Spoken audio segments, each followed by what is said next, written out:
You don't need Netflix, you don't need cable. Hop on YouTube, welcome to the hood table, where we chop up local and global events vocally. You don't really wanna miss out on these conversations. Just joke a little, laugh a little, get that wine in your system, fill your glass a little. Expose current events, talk trash a little. You never know, these opinions might clash a little. Get addicted to the content, got them binge watching. You don't like it, then you want invited. Bet your friends watching in the house and in your job parking lot before you clocking. They don't wanna miss a second of this HT content. Everybody think they got something to say, so it's an open invitation, bring it to the table. But if you come whack, just know we ain't buying in. We gon' probably turn you back and tell you sorry, try again. Yeah, welcome to the hood table. You don't need Netflix, you don't need cable. Yeah, welcome to the hood table. You don't need Netflix, you don't need cable.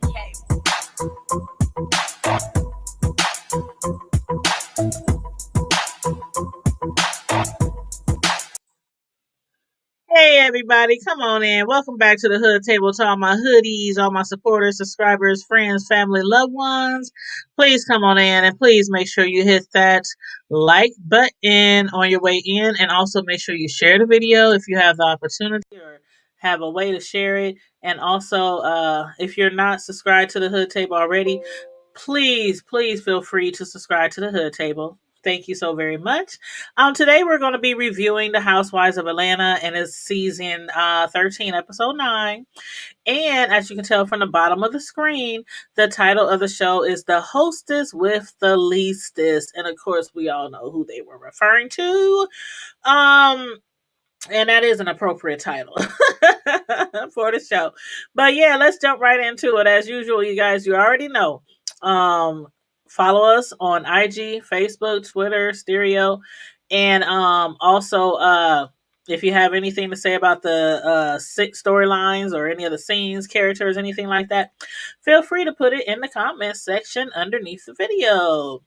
And at the beginning of this episode, now, it kind of started back off, with Marlo and Kenya. At the beginning of this episode, they were still going at it strong. And from Portia's perspective, and I do agree, Marlo is like, well, she seems like she's like desperately yearning for a friendship with Kenya. But as aggressive as Kenya was being, these two may never have a genuine friendship. And regardless of how much Marlo just keeps, like waving his white flag, like, I surrender, I give up. Can we just get along? Kenya was not trying to be receptive at all, to Marlo's apology.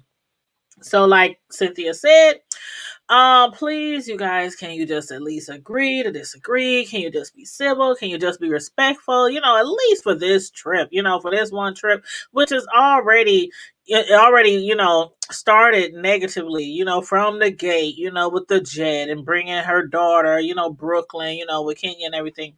So they're trying to make the best of the trip. So can y'all at least, be civil, But anyway, it's really getting kind of old, and I think the other ladies is getting kind of sick and tired of it too. It's just getting kind of old. It's just let it go. Kind of just like some of these beefs on these YouTube streets in the beef section.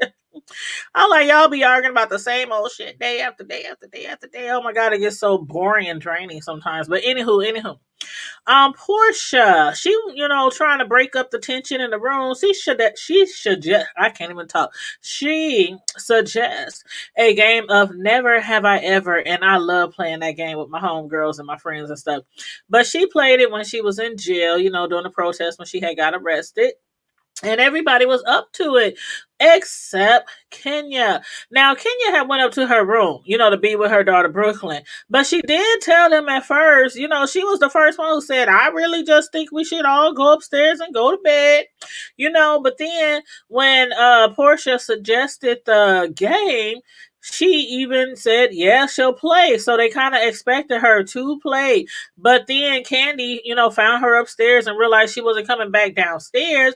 So, being that Kenya had already told them she wanted to go to bed, why was it so hard for Candy and the others to believe that Kenya would stay upstairs instead of leaving her daughter, with the nanny? But, I mean, I get it. Because ain't that why she brought the nanny along in the first place? So ditching them was just kind of like another diss to the ladies, so it seems. And as far as the nanny, like the nanny, if all the other ladies would have known, they could have brought their children. They could have brought a nanny, if they had known previously about Kenya's plans. And so I agree with Portia, when she was saying, Kenya, you are supposed to be the host. And you have a whole nanny. So host, damn it, and let the nanny man. Like everybody else's children are at home and away from their mothers. So it's completely wrong. And because of that, Portia, she didn't even want to play, on the bus, on the trip there. She didn't even want to stay. She was like, man, I just want to turn around and go back home. And now Portia doesn't even want to play the game. And then Candy, she was breaking down, crying, for missing her little daughter. And, Kenya, yeah, you just really being selfish, really, really being selfish and questionable. And as far as Cynthia,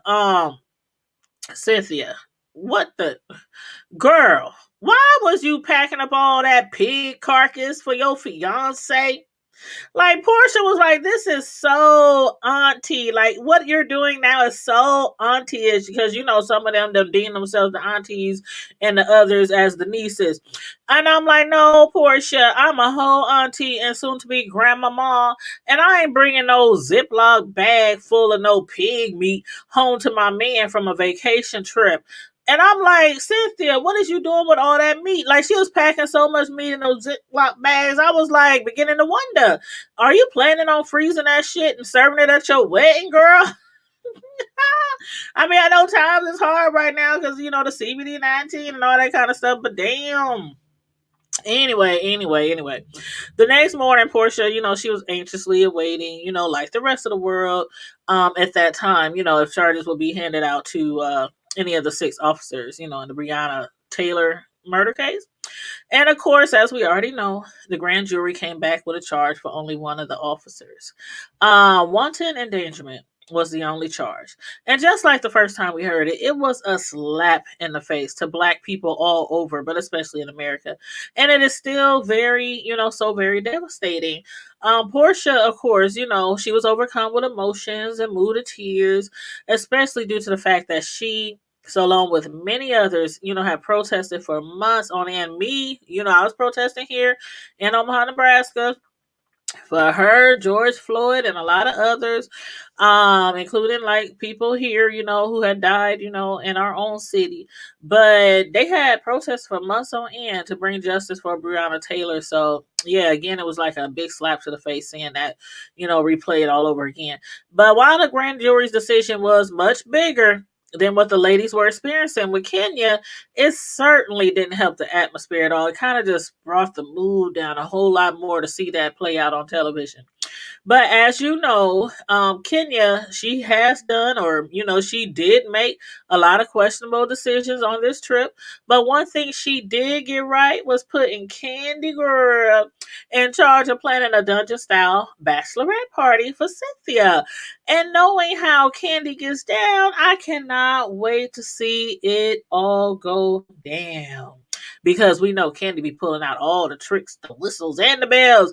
She done stopped by the bank and got a $4,001 bill. $4,001. That's a lot of ones, y'all. That's a lot of ones. And she brought the glass box for the ladies. She even had her assistant, Don Juan, send up Bolo, the stripper from Candy's other dungeon parties. And she also went as far as bringing outfits for the ladies, kinky, seductive costumes for the sex dungeon style party. So, yeah, I cannot wait to see the ladies make it rain up there for Bolo and for Cynthia. And I can't wait to see how Cynthia reacts to it all.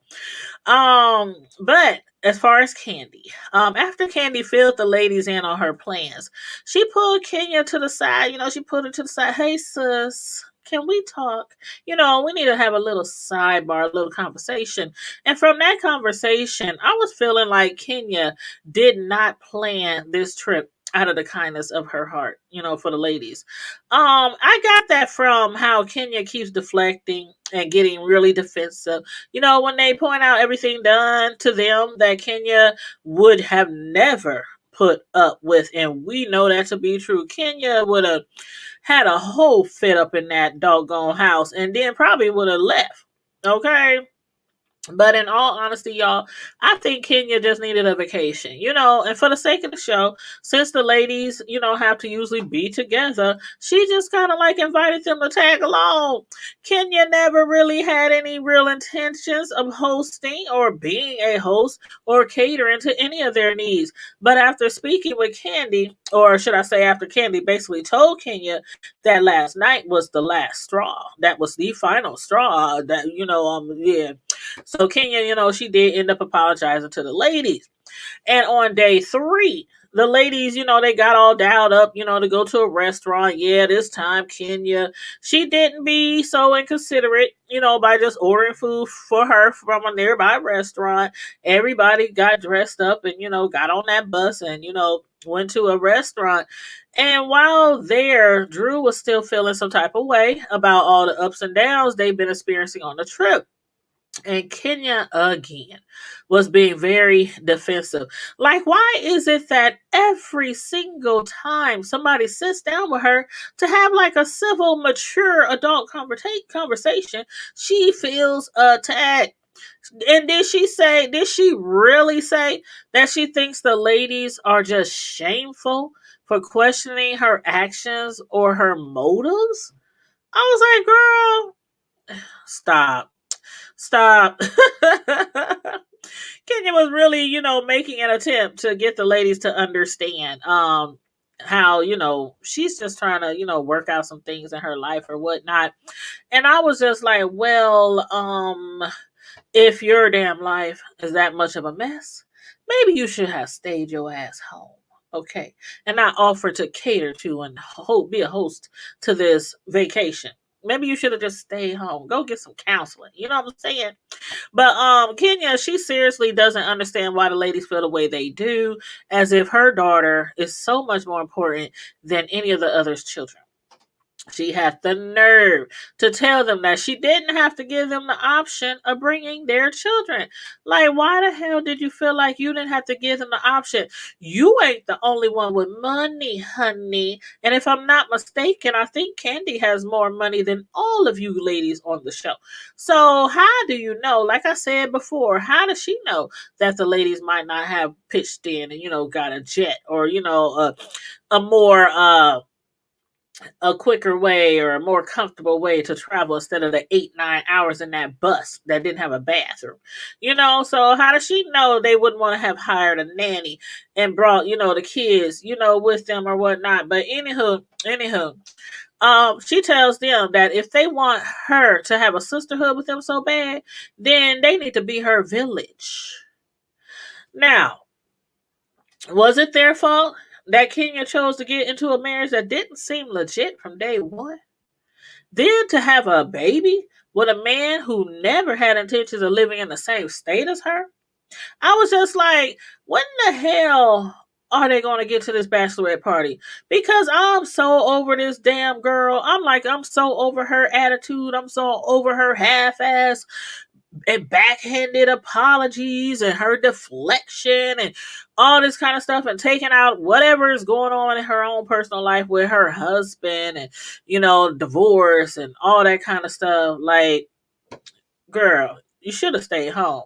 And again, like I said, get some doggone counseling, get some therapy, go to family therapy, family counseling, or I don't know, something like that. But anywho, y'all let me know what y'all think about this whole thing about Kenya and this hosting of this trip. And it just sucks. It just sucks. They're in such a beautiful place.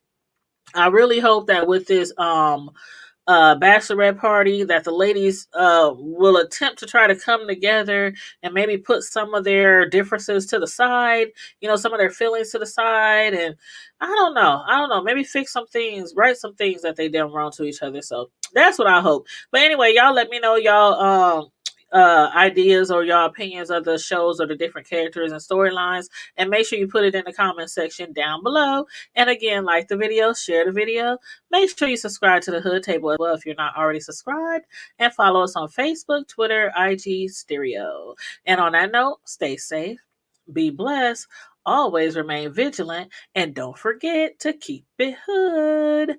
Bye.